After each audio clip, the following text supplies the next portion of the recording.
Bismillahirrahmanirrahim. Alhamdulillahilladzi fataha li awliyaihi baba mahabbatihi wa ta'atihi wa waffaqahum li ta'atihi wa khidmatihi. Ashhadu an la ilaha illallah wahdahu la syarika lahu fi uluhiyyatihi wa rububiyyatihi. Wa ashhadu anna sayyidana Muhammadan abduhu wa rasuluhu khairu khalqih. Allahumma salli wa sallim wa barik ala sayyidina wa maulana Muhammadin khairi khalqih wa ala alihi wa ashabihi wa azwajihi wa dzurriyyatihi wa adba'ihi. Amma ba'du. Yang kita hormati dan kita cintai para habaib dan para alim ulama, para muhibbin, hadirin, hadirat, rahimakumullah. Pertama-tama kita panjatkan puji dan syukur yang setinggi-tingginya kehadirat Allah Subhanahu wa ta'ala yang mengumpulkan kita di tempat ini untuk berzikir, mengingat Allah dan mengucapkan kalimah-kalimah thayyibah lainnya. Kita berharap kepada Allah agar di dunia ini selalu dikumpulkan dalam kebaikan dan takwa, dan di akhirat nanti dikumpulkan bersama-sama dengan junjungan kita Rasulullah sallallahu alaihi wasallam. Salawat dan salam kita haturkan kepada junjungan kita Nabi besar Muhammad sallallahu alaihi wasallam dan kepada seluruh keluarga, para sahabat, zuriat dan pengikut beliau sampai hari akhir nanti. Para muhibbin rahimakumullah. Sebelum kita membaca kitab Al-Hikam, terlebih dahulu kita mengenal bahwa kitab Al-Hikam ini dikarang atau disusun oleh seorang waliullah, yaitu Ahmad bin Muhammad bin Abdul Karim bin Abdurrahman bin Abdullah bin Ahmad bin Isa bin Al-Husain ibni Athaillah, dan beliau wafat pada tahun 709 Hijriah di Qahirah, Mesir. Kemudian kitab Al-Hikam ini merupakan salah satu daripada yang beliau karang. Hikam itu adalah kalimat jamak yang artinya kumpulan daripada hikmah.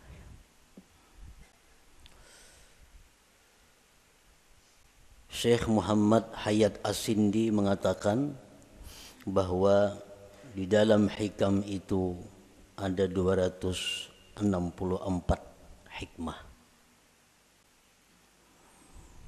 264 hikmah itu terkumpul di dalam satu kitab sehingga dinamai kitab itu adalah Al-Hikam. Nah, mengenai hitungan berapa hikmah yang ada di dalam kitab Al-Hikam itu bermacam-macam para ulama menghitungnya. Ada yang mengatakan jumlah hikmah yang ada di dalam hikam itu berjumlah 264. Ada yang mengatakan 275. Dan ada yang mengatakan lain pada yang demikian. Sebagaimana para ulama tidak sama pendapatnya tentang menghitung jumlah ayat-ayat yang ada di dalam Al-Quran. Ada yang mengatakan 6.666, ada yang mengatakan lain daripada itu. Para muhibbin rahimakumullah, kemuliaan dan kehebatan kitab Al-Hikam ini sampai-sampai dikatakan oleh sebahagian ulama, lau jazatis salatu bi syai'in ghairal Qur'an lajazat bihikam ibni Athaillah. Andai kata di dalam sembahyang itu boleh kita membaca selain Al-Quran, waktu qiyam, waktu berdiri, itu kan hanya Quran yang kita baca, surat Fatihah dan surah yang lain. Andai kata boleh diganti dengan yang lain, niscaya kitab hikam ini patut dijadikan penggantinya. Niscaya kitab hikam ini boleh untuk dijadikan penggantinya. Kenapa demikian? Karena kehebatannya dalam lapas, susunan kata-katanya, dan makna-maknanya mengandung ilmu-ilmu yang bermanfaat bagi mereka yang membaca dan memahaminya. Para muhibbin rahimakumullah, kitab hikam itu satu matan yang banyak disyarahkan oleh para ulama. Berpuluh-puluh macam kitab syarah hikam.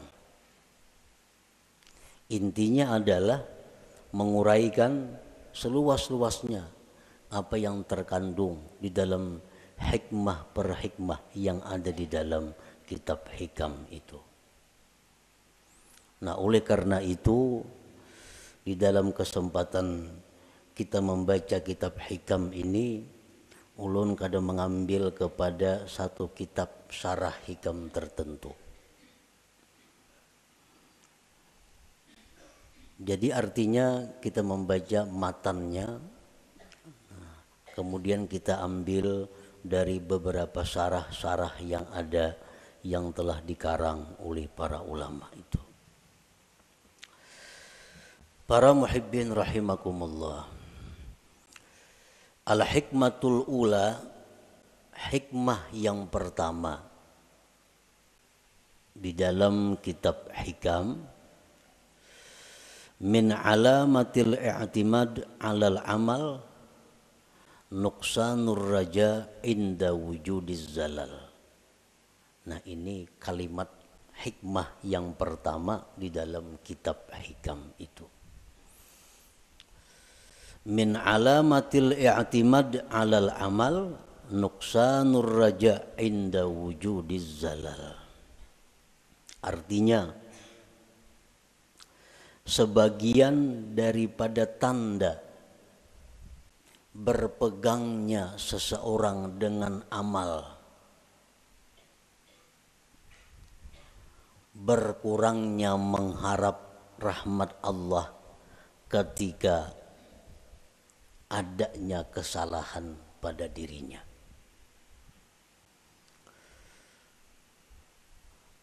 Apabila kita melakukan satu dosa, apabila kita ketinggalan satu wirid yang rutin, nah kemudian kita merasa jauh dari rahmat Allah,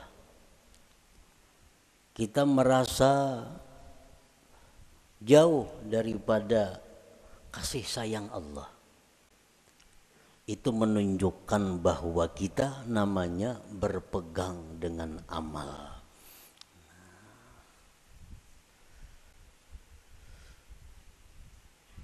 Orang-orang yang mulia, orang-orang yang sudah mengenal lebih jauh tentang Allah Subhanahu wa ta'ala, dalam keadaan apapun mereka itu tidak berkurang harapnya kepada Allah.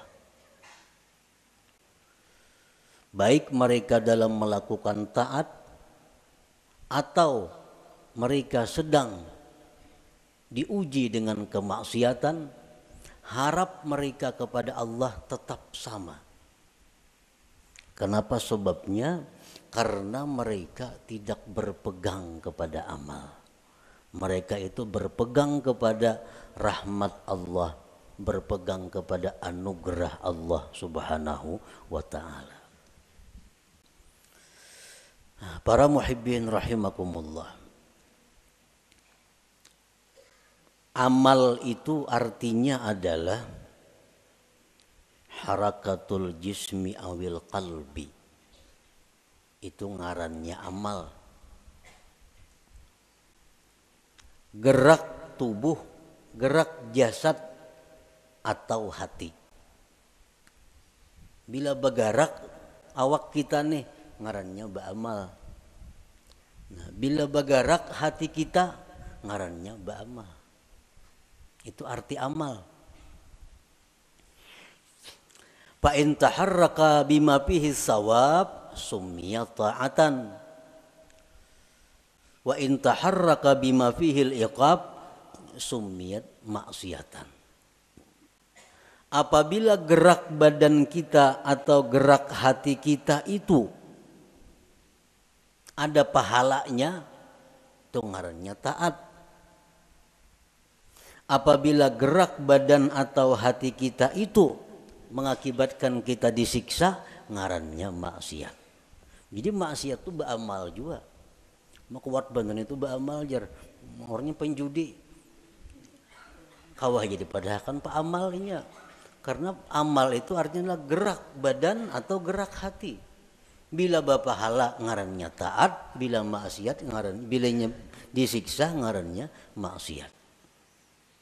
Itu arti amal. Para muhibbin rahimakumullah, kemudian yang kita fokuskan perhatian kita adalah amal yang mendatangkan sawab, pahala atau taat. Kita tinggalkan amal yang mendatangkan siksa, yaitu maksiat. Nah, amal taat ini ada 3. Amal taat itu ada 3. Pertama ada amal syariat ngarannya. Yang kedua ada amal tarikat. Yang ketiga ada amal hakikat. Ini ketiga-tiganya adalah taat. Ketiga-tiganya adalah taat. Baik amal kita ini syariat, baik amal kita ini tarikat, atau amal kita itu hakikat, itu sama-sama mendatangkan pahala.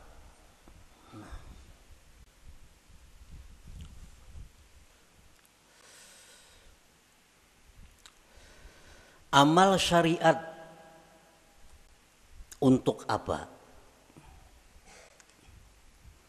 Para ulama tasawuf mengatakan amal syariat itu gunanya li islahil jawarih, untuk membaguskan anggota tubuh kita. Membaguskan mata, membaguskan telinga, membaguskan mulut, membaguskan tangan, membaguskan kaki. Itu disebut adalah amal syariat. Kayak apa mata supaya bagus? Jangan memandang yang diharamkan Allah. Kayak apa mulut nang bagus? Jangan berkata-kata yang dilarang Allah. Kayak apa batis nang bagus? Jangan melangkah kepada jalan yang diharamkan Allah. Kayak apa tangan nang bagus? Jangan menjamah atau menyentuh yang dilarang Allah. Nah, membaguskan anggota-anggota tubuh kita ini itu urusan amal syariat ngarannya.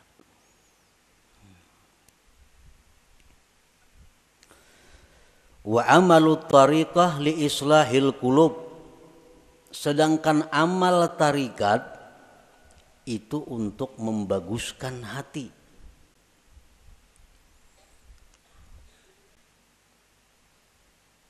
Amal tarikat itu gunanya adalah membaguskan hati. Kayak apa supaya hati jangan sombong, itu urusan amal tarikat yang membaguskan. Kayak apa hati supaya jangan ria, itu amal tarikat yang membaguskan. Kayak apa hati supaya jangan dengki, itu urusan amal tarikat yang mengurusnya. Nah, jadi amal tarikat itu adalah gunanya untuk membaguskan hati. Wa amalul hakikah li islahil arwah, sedangkan amal hakikat itu untuk membaguskan arwah. membaguskan roh. Kayak apa roh kita ini supaya bagus? Roh nang bagus tuh nang kayak apa? Roh nang bagus tuh roh yang mengenal Allah. Roh yang bagus, roh yang mengenal Allah. Nah, kayak apa supaya roh kita ini bisa mengenal Allah? Itu urusan amal hakikat nang maaturnya. Urusan amal hakikat nang menuntunnya kepada demikian itu. Nah, jadi kita 3 amal yang perlu kita laksanakan. 1, amal syariat supaya zahir tubuh kita ini bagus. Yang kedua, amal tarikat itu kemudian dilaksanakan supaya hati kita bagus. Dan yang ketiga, amal hakikat kita lakukan agar roh kita ini bagus. Nah, para muhibbin rahimakumullah. Amal syariat fungsinya untuk membaguskan anggota tubuh.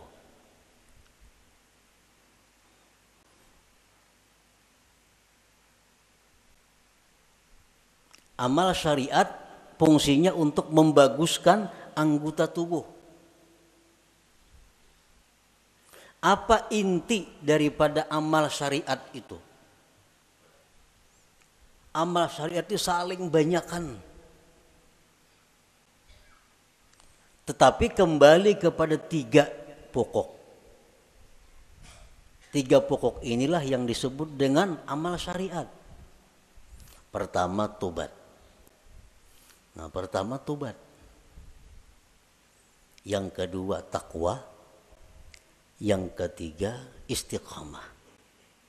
Nah, ini seluruh amal syariat kembali kepada 3 ini. Tobat, kemudian takwa, kemudian istiqamah. Nah, tobat artinya apa? Membersihkan diri daripada yang kotor-kotor. Membersihkan diri daripada maksiat-maksiat. Itu tobat. Dimandii, mandi itu tobat karena. Imbah mandi hanyar dipakaiani. Nah, dipakaiani betapi, babaju, bakupia, bermacam-macam pakaian. Nah, itu adalah takwa. Nah, kayak apa supaya jangan lepas pakaian itu dari kita? Ngarannya istiqamah. Menbanu berselawar, menbanu betilanjang tuh ada istiqamah ngarannya. Istiqamah ini selalu berpakaian. Nah, artinya apa? Selalu menjunjung perintah Allah, menjauhi yang dilarang Allah dalam keadaan apapun. Itu istiqamah. Dalam keadaan susah, rajin ibadah. Dalam keadaan kaya, rajin ibadah. Dalam keadaan sakit, rajin ibadah. Dalam keadaan sihat, rajin ibadah. Dalam keadaan apapun ibadah kada tertinggal. Ini ngarannya istiqamah. Nah, 3 hal itu urusan amal syariat.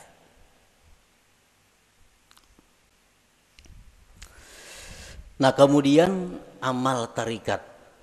Banyak banget tarikat itu amalannya. Tetapi intinya kembali kepada 3. Supaya hati kita ini bagus.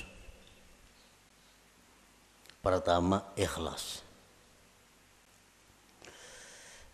Ikhlas. Yang kedua, sidik. Yang ketiga, tumakninah. Nah, ini intinya. Seluruh amal tarikat buliknya kenang 3 ini. Bila yang 3 ini bisa kita laksanakan, maka kita sudah mempunyai amal tarikat ngarannya. Berarti sudah punya hati yang bagus. Pertama, ikhlas. Nah, yang kedua, sidik. Setiap orang sidik pasti ikhlas. Orang ikhlas belum tentu sidik. Jadi sidik itu lebih tinggi kedudukannya daripada ikhlas.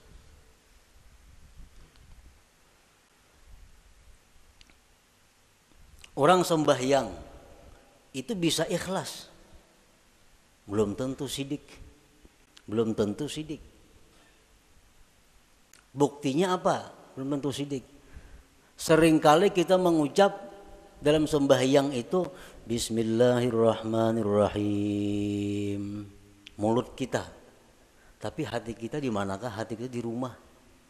Itu kada jujur ngarannya. Kalau orang yang jujur mulutnya Bismillahirrahmanirrahim, hatinya Bismillahirrahmanirrahim. Nah, jadi kedudukan sidik lebih tinggi daripada ikhlas. Nah, yang ketiga tumakninah. Tumakninah itu artinya tentramnya hati dengan Allah. Tentramnya inya tuh lawan Allah nang tentram. Lawan keluarga, anak, bini, laki, duit, harta, kekayaan, pangkat itu kadang membuat inya tentram. Tapi begitu mengingat Allah, hatinya tentram. Nah, ini tumakninah. Ini urusan tarikat. Urusan tarikat. Jadi kalau orang sudah lulus dalam tarikat itu pasti tentram dengan Allah.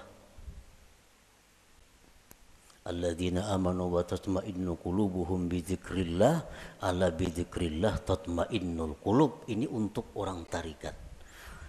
Nah, orang-orang yang beriman itu tentram hatinya dengan mengingat Allah. Nah, jadi kalau kita sudah bertarikat, lulus dalam tarikat itu, pasti kita tentramnya kita dengan Allah. Tak kumpul lawan siapa saja kadang membuat tentram. Tapi begitu kita ingat Allah, walaupun saurangan di hutan belantara, tetap tentram hatinya. Nah, ini sudah orang yang lulus dalam tarikah ngarannya. Nah, yang ketiga, hakikat, amal hakikat. Hakikat tadi gunanya untuk membaiki roh. Roh yang baik itu roh yang kenal Allah. Nah, kayak apa roh kita ini supaya kenal Allah? Itu urusan amal hakikat, pekerjaan hakikat. Dan inti pekerjaan hakikat itu kembalinya kepada tiga. Pertama, murakabah. Nah, murakabah. Murakabah itu artinya merasa dirinya selalu diawasi oleh Allah. Nah, merasa ditilik oleh Allah. Merasa diperhatikan oleh Allah. Lalu kada wani berbuat hal-hal yang kada baik karena selalu diawasi oleh Allah. Nah, itu murakabah. Bila orang tuh kawak nangka itu merasa diri diawasi oleh Allah siang malam, di kamar, di rumah, di pasar, di kantor, di hutan, di perumahan, merasa selalu diawasi Allah, maka orang ini akan diberi Allah musyahadah. Nah, musyahadah.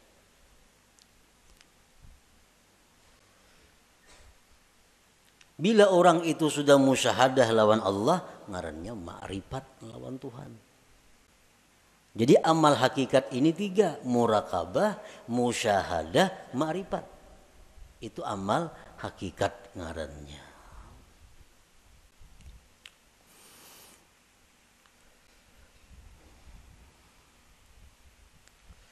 Wa'budillah ka'annaka tarah. Beribadahlah kamu kepada Allah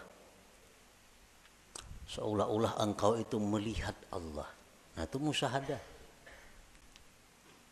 Beribadahlah engkau melihat Allah. Itu musyahadah ngarannya. Tapi fa illam takun tarah, jikalau engkau belum mampu melihat Allah, fa innahu yarak, Allah melihat engkau. Nah, itu murakabah ngarannya. Kalau kita merasa dilihat oleh Allah siang, malam, bisukan, kamarian, dimanapun merasa dilihat oleh Allah, itu ngarannya kita murakabah. Satu saat kalau kita terus menerus demikian, kita akan musyahadah. Kita akan musyahadah. Bila musyahadah itu diberi ma'rifat ujung-ujungnya. Nah, amal hakikat itu tiga macam. Murakabah, musyahadah, ma'rifah. Nah, para muhibbin rahimakumullah. Jadi amal ada 3. Amal syariat, yang pertama kita laksanakan amal syariat. Tobat, takwa, istiqamah. Supaya apa? Zahir tubuh kita bagus. Yang kedua, amal tarikat. Supaya hati kita baik. Dengan apa? Ikhlas, jujur, tumakninah. Tentram dengan Allah. Yang ketiga, amal hakikat. Supaya ruh kita ini baik. Murakabah, musyahadah, ma'rifat. Para ulama sufi mengatakan la yasihul intiqal ila maqamin hatta yuhaqqika ma qablah. Tidak sah seseorang itu berpindah ke suatu makam, ke suatu amal, ke suatu perbuatan sebelum memantapkan sebelumnya. Sebelum mantap nang pertama jangan berpindah. Nang pertama apa tugas kita? Syariat. Amal syariat. Nah, jangan hendak masuk ke amal tarikat amun ini belum mantap. Jadi apa yang harus kita mantapi terlebih dahulu? 3 perkara. Tobat, takwa, istiqamah. Nah 3 ini diurus. Bila 3 ini kita sudah mantap, nah hanya kita naik ke amal tarikat. Pertama tobat. Jadi pengertian tobat ini jangan kita beranggapan bahwa nang batubat itu orang-orang periman nang perlu kada. Kita ini perlu kepada tobat. Jangan dianggap orang nang tengah jalan itu nang harus batubat. Jangan orang-orang nang kada karuan itu kita anggap inya perlu batubat. Sebenarnya kita sendiri mesti selalu tobat. Kita tiap hari mesti tobat. Kita merasa kadang-kadang orang aja yang perlu batubat, seorang kada perlu asa baik. Nah ini nang kada mau naik kelas. Umuran itu aja.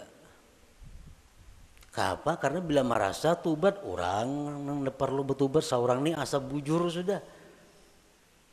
Pada tubat itu perlu setiap orang. Walaupun lain-lain bentuk tubatnya. Sebagian orang ada yang mesti tobat daripada kafir. Sebagian orang ada yang perlu tobat daripada dosa besar. Sebagian orang ada yang perlu tobat dari dosa kecil. Sebagian orang ada yang perlu tobat daripada makruh. Tobat daripada khilaful aula yang kurang baik. Jadi setiap manusia dengan tingkatan apapun itu mesti tobat.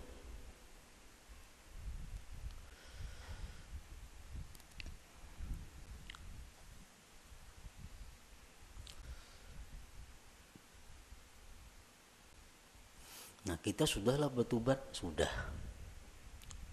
Dulu minum arak, sekarang ampih. Dulu penjudi, sekarang ampih. Tobat. Dulu ketujuh riba, sekarang ampih. Tobat. Dahulu suka zina, sekarang ampih, sudah tobat. Nah cuma tahukah kita tobat kita itu diterima atau kada? Nah, karena orang nang ampih itu belum tentu diterima.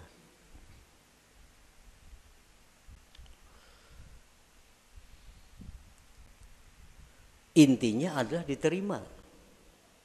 Apakah tobat kita itu sudah diterima oleh Allah atau belum? Nah ini yang kada tahu.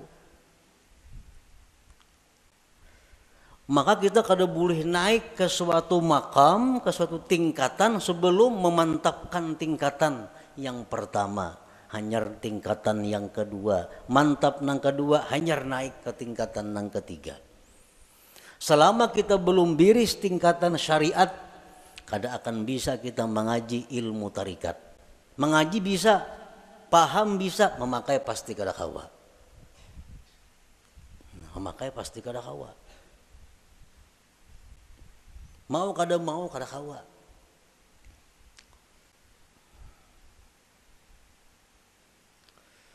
tarikat belum biris, belum matang, belum selesai, kada akan bisa naik kepada hakikat.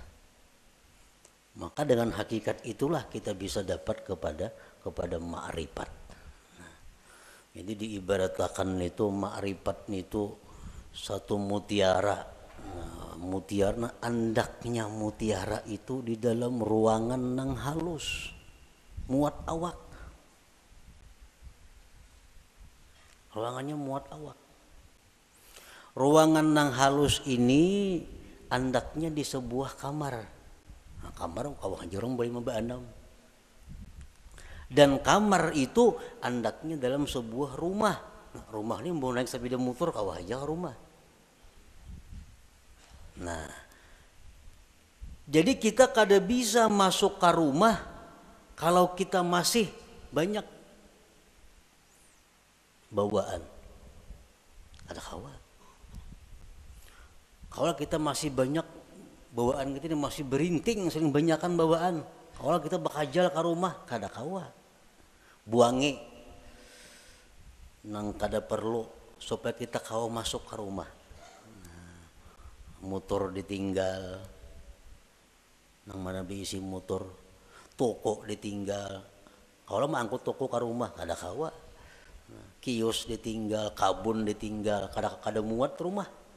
Nah, jadi nang kau masuk ke rumah hanya barang-barang tertentu. Nah, artinya apa? Syariat itu laksana rumah. Begitu kita masuk syariat, banyak nang kita tinggalkan. Riba tinggalkan, permainan tinggalkan, zina tinggalkan, semua aja tinggalkan. Kawa tuh kita masuk ke rumah. Nah, sepeda motor kawa dibawa ke rumah, sepeda kawa dibawa ke rumah.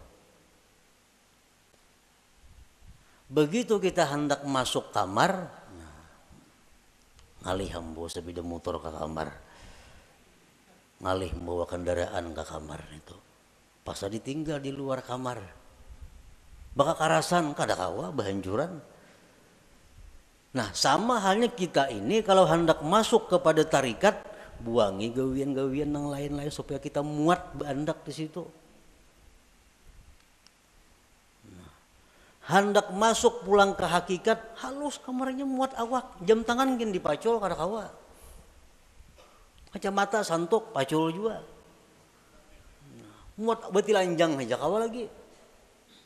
Nah, hanyar kawa kita masuk ke kamar nah halus tuh untuk mengambil yang berharga yaitu mutiara atau ma'rifat itu. Nah, itu artinya kita kada kawa melangkah ke situ kalau sebelum matang nang pertama. Nah, syariat ini nang dibiriskan terlebih dahulu. Cara kita berjual beli, cara kita bergaul, cara kita makan, cara kita berpandir, cara kita berpakaian sesuaikan dengan syariat. Bila kada sesuai lawan syariat, hendak ke hakikat kada bisa. Jamin kada bisa. Napanya bisa? Pandirnya aja. Pandirnya aja bisa. Praktiknya kada bisa. Itu sudah hukum, ketentuan. Syariat kada mantap kada kawan naik ke tarikat. Tarikat kada mantap kada kawan naik ke hakikat. Nah, jadi fokus kita ini adalah membaguskan dahulu syariat kita. Kayak apa membaguskan syariat? Tobat. Nang ketujuh menggibah, tobat. Nang ketujuh riba, tobat. Nang ketujuh memakai pakaian haram, tobat. Imbah kita tobat itu perlu diteliti, perlu dipikirkan, tobatku ini diterima juga kah, kada kah? Selama kita belum ada ketentuan tobat ini diterima atau kada diterima, hati kita masih kada nyaman, hati kita masih kada tentram karena belum ada kepastian tobat atau kada tobat. Takwa kemudian ibadah, sembahyang, puasa segala macam. Istiqamah terus menerus seperti itu. Bila tiga macam ini kawa, nah ayo ya naik kita ke amal apa? Ke amal tarikat. Kita wajib mengusahakan syaratul kabul. Kita wajib mengusahakan syarat diterima tobat kita, diterima takwa kita, diterima istiqamah kita. Itu kita wajib mengusahakan persyaratannya supaya ini diterima oleh Allah. Sembahyang contohnya. Kayak apa sembahyang itu supaya diterima oleh Allah? Ada syarat-syaratnya. Yang pertama, supaya sembahyang itu diterima oleh Allah, syaratnya adalah ilmu. Fakullu man bighairi ilmin ya'malu amaluhu mardudatun la tuqbalu. Tiap-tiap orang yang bekerja beramal tanpa ilmu ditolak, tidak diterima. Jadi sembahyang kita ambil contoh amal syariat, sembahyang contohnya. Supaya sembahyang ini diterima Allah, kayak apa? Satu, punya ilmu. Belajar bujur-bujur sembahyang tuh. Rukuk kayak apa, sujud kayak apa, amun masbuk kayak apa, kada salat membaca Fatihah kayak apa caranya. Nah, bujur-bujur belajar sembahyang. Supaya sembahyang kita diterima. Yang kedua, supaya diterima sembahyang itu ikhlas. Berhubung ini amal syariat, ikhlasnya pun ikhlas syariat. Ikhlas syariat yang kayak apa? Sembahyang mengharapkan surga. Sembahyang karena takut lawan api neraka. Ikhlas menurut syariat. Nah, sembahyang kita mudahan masuk surga dengan itu syariat bujur, ikhlas. Kenapa sembahyang? Takutan kalau pindah ke neraka mati. Itu ikhlas dalam syariat. Jangan ada tujuan lain sembahyang. Contoh, kita ambil contoh sembahyang supaya dipuji orang, supaya dihormati orang, dimuliakan orang. Jangan ada sedikit pun dalam hati demikian. Ikhlas. Yang ketiga, syaratnya diterima itu sembahyang atau amal-amal ibadah lainnya, muwafaqatus syurut wal arkan wal adab. Sembahyang kita ini sesuai syarat. Penuhi syarat-syaratnya apa? Rukun-rukunnya apa? Adabnya apa?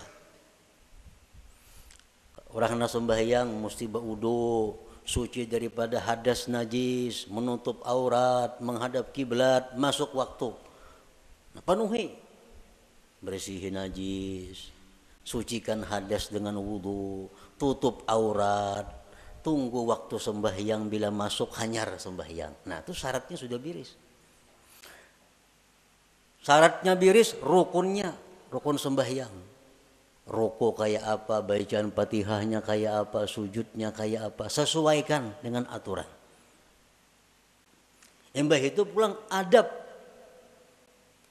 Walaupun sembahyang ini syaratnya cukup, rukun cukup, tapi kada beadab, itu bisa kada diterima.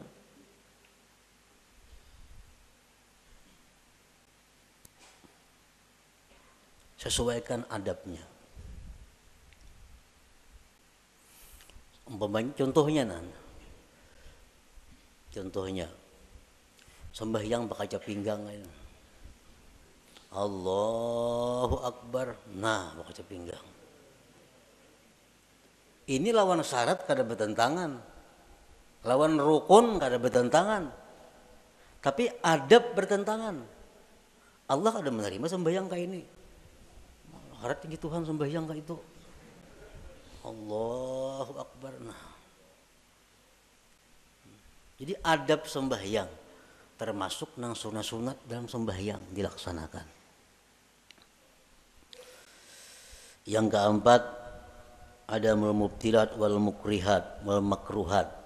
Tidak ada yang membatalkan dan yang dibenci Allah. Sembahyang atau ibadah kada yang membatalkan, kada yang dibenci Tuhan. Kita gawi semua nang sunat, jauhi nang makruhnya. Yang kelima, al halal fi ma yata'allaqu bih. Halal pada sesuatu yang berhubungan dengannya. Nah, pada berhubungan, makan, minum untuk tenaga, pakaian, tempat. Itu mesti halal. Rasulullah bersabda, man akala luqmatan min haram lam tuqbal minhu salatu arba'in lailah. Orang yang makan satu suap daripada makanan yang haram tidak diterima sembahyang 40 malam. Sasuap tuh kita makan nang haram 40 malam sembahyang kita ditolak Allah. Sepiring berapa suap?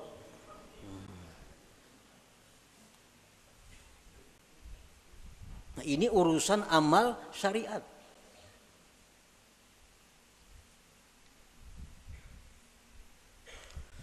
Pakaian kita mesti halal.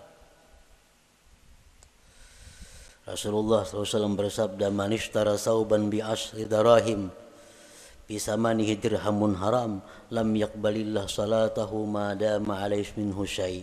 Barang siapa nukar pakaian 10 dirham, 1 dirham ada yang haram, kada Allah terima sembahyangnya selama itu masih ada.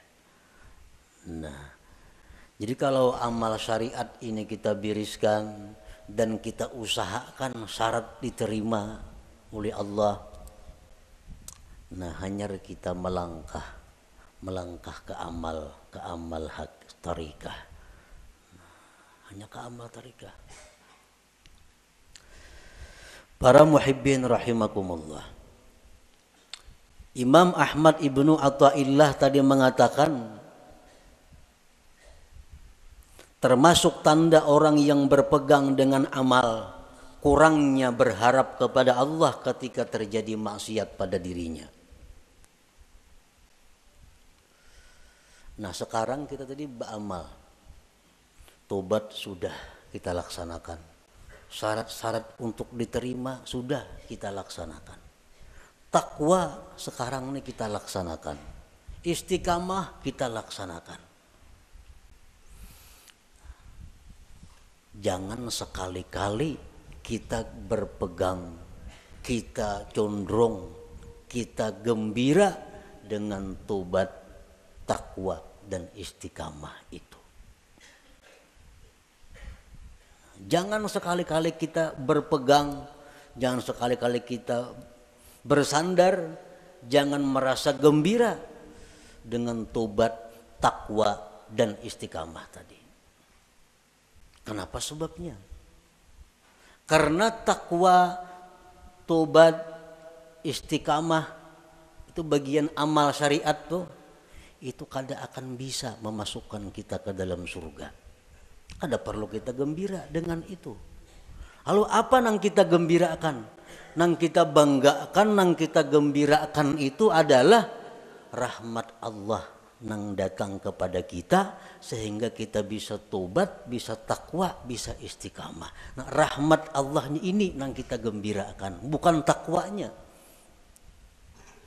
Nah, bila kita menggembirakan dengan takwa yang kita lakukan, ngarannya berpegang dengan amal. Bila orang berpegang lawan amal itu, lawan Tuhan turun naik. Bila banyak maksiat asa jauh lawan Tuhan. Bila berbuat taat asa parak lawan Tuhan. Padahal Tuhan tuh ada berjauh berparak sebenarnya. Nah, di situ kelemahan tauhid kita. Kenapa kita bila berbuat maksiat asa jauh lawan Tuhan? Berbuat taat asa parak lawan Tuhan. Karena kita berpegang lawan amal. Jika kita berpegang dengan rahmat Allah, apapun keadaan kita selalu dekat dengan Allah. Baik dalam maksiat kita dekat dengan Allah, waktu taat dekat lawan Allah, karena kita berpegang lawan Allahnya, bukan dengan amal kitanya. Nah, ini min alamatil i'timad 'alal amal nuqsanur raja inda wujudiz zalal. Rasulullah SAW bersabda, la yadkhula ahadukumul jannah bi amalihi. Seseorang kamu, ujar Nabi, selamanya tidak akan bisa masuk surga dengan amalnya. Nah, buat apa kita berpegang lawan amal? Buat apa kita gembira dengan tobat, gembira dengan takwa, gembira dengan sembahyang? Nah, apa gembira akan? Itu kadang membawa ke surga, ujar Nabi kita. Qalu wala anta ya Rasulullah, Qala wala ana, aku pun ya Nabi, amalku kada bisa masukkan aku ke surga.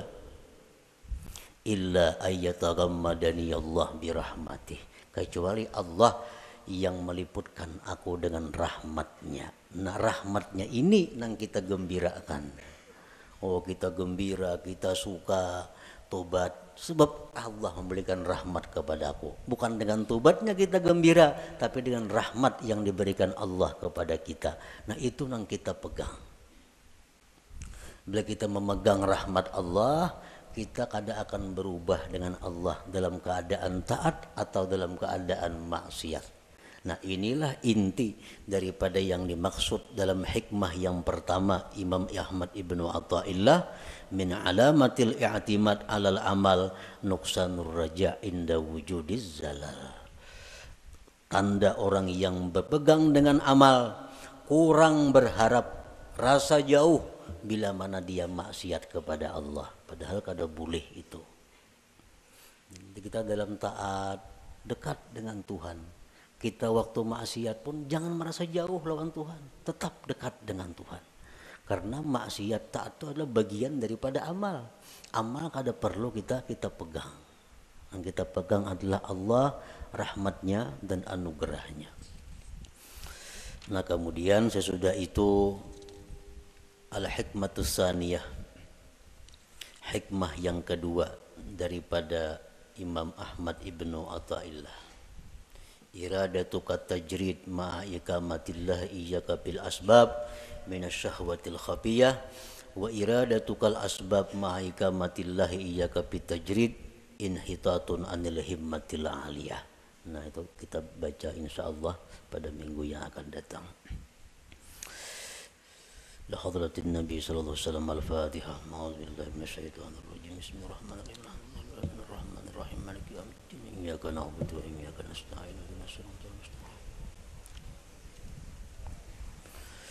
Ya Allah biha, ya Allah biha, ya Allah bihusnil khatimah.